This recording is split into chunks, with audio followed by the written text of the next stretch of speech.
देश का political show समय 12 से 2 आप देख रहे हैं, जहां आज हम बात कर रहे हैं बिहार की सियासत की, क्योंकि आज बिहार नीतीश सरकार का फ्लोर टेस्ट का दिन है। और इस बीच एक बहुत बड़ी खबर महाराष्ट्र से आ रही है। महाराष्ट्र के पूर्व मुख्यमंत्री, कांग्रेस के दिग्गज नेता अशोक चौहान जल्दी ही कांग्रेस छोड़ सकते हैं, यह खबर सामने आ रही है। अशोक चौहान का फोन जो है वो नॉट रीचेबल हो गया है। सूत्रों से पता चला है वो बीजेपी में जा सकते हैं। हम सीधे आपको लेकर चलते हैं, हमारे साथ हमारे सहयोगी गणेश ठाकुर इस वक्त मौजूद हैं। गणेश, अगर ऐसा होता है तो मतलब कांग्रेस के लिए ये बड़ा झटका, क्या कह रहे हैं सूत्र कांग्रेस के भीतर के? बिल्कुल बहुत बड़ा झटका होगा। आज से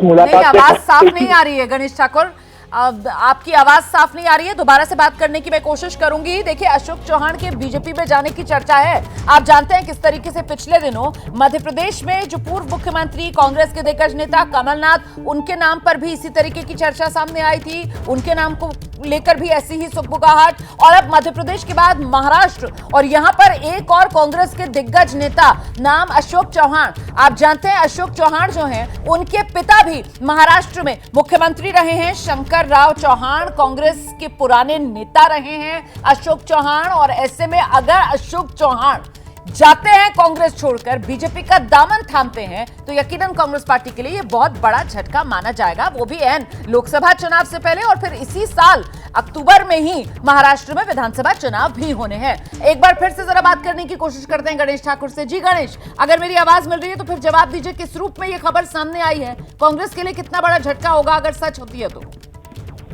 रोमाना, आज अशोक चौहान ने विधानसभा अध्यक्ष राहुल नार्वेकर से उनके निवास स्थान पर बैठक की।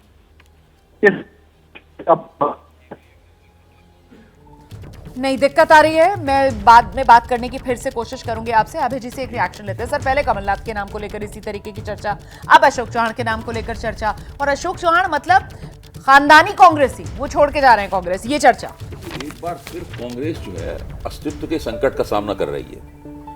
और जो सब कुछ खड़गे के अध्यक्ष बनने के बाद लग रहा था कि धीरे धीरे कांग्रेस में चीज़ें ठीक हो रही हैं, फिर इस तरह की एक समझ बनी कि कांग्रेस विधानसभा चुनाव में अच्छा प्रदर्शन करेगी, तेलंगाना तो जीतेगी, 1-2 राज्य और जीत सकती है।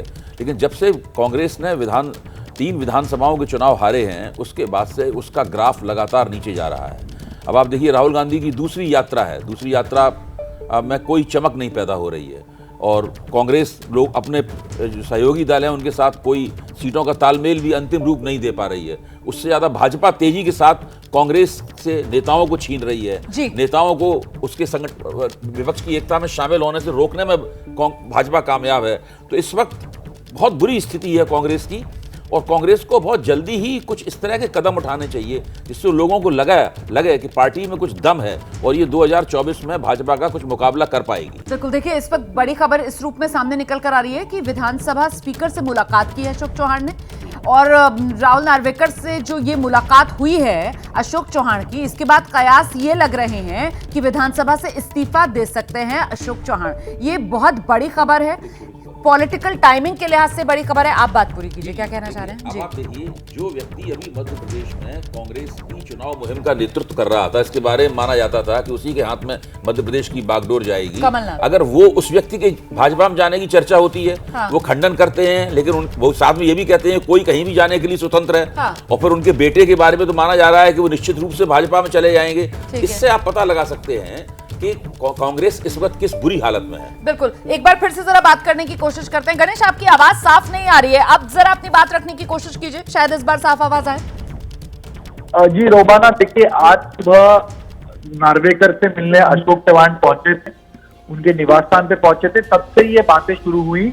और अब जब लोगों ने उन्हें फोन करने की कोशिश की तो उनका फोन बंद आ रहा है, उन सभी सचिवों का फोन बंद आ रहा है। अब बड़ी अपडेट ये आ रही है कि सिर्फ अशोक चौहान नहीं, कांग्रेस के और 2 दिग्गज नेता उनके साथ भाजपा में प्रवेश कर सकते हैं। संभवतः आज या कल में ही वो इस्तीफा दे सकते हैं, और बाद में 22 से पहले या अगले 2-3 दिनों में ही उनका भाजपा में जाना तय हो जाएगा। वो तो इनके नाम को लेकर भी कुछ कयास लग रहे हैं क्या? अशोक चौहान के साथ 2 और कौन से दिग्गज नेता कांग्रेस के, उनके भी नाम आ रहे हैं सामने? जी देखिए, मराठवाड़ा में उनका एक बहुत बड़ा कैंप है, मराठवाड़ा के कुछ एमएलए उनके लगातार साथ में रहते हैं, उनके ही नामों की चर्चा है, लेकिन फिलहाल उस पर किसी तरह से कोई कंफर्मेशन या किसी तरह की अटकलें शुरू नहीं हुई हैं। लेकिन मेरे सूत्र ये बताते हैं कि अशोक चव्हाण अगर जाते हैं तो अकेले नहीं जाएंगे, मराठवाड़ा के कुछ एमएलए को वो साथ में ले जाएंगे और एक बड़ी स्ट्रेंथ कांग्रेस की वो साथ ले जाएंगे, क्योंकि एक बड़ा सबका अशोक चव्हाण को कांग्रेस का, महाराष्ट्र कांग्रेस का फॉलो करता है, उनको जानता है, तो वो पूरी रैंक उनके साथ जा सकती है।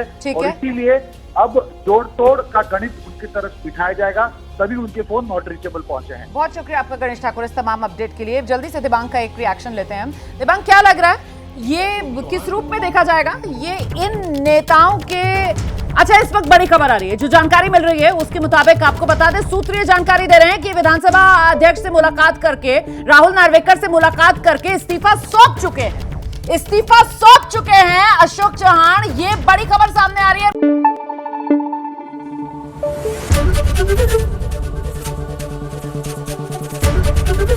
एबीपी न्यूज आपको रखे आगे।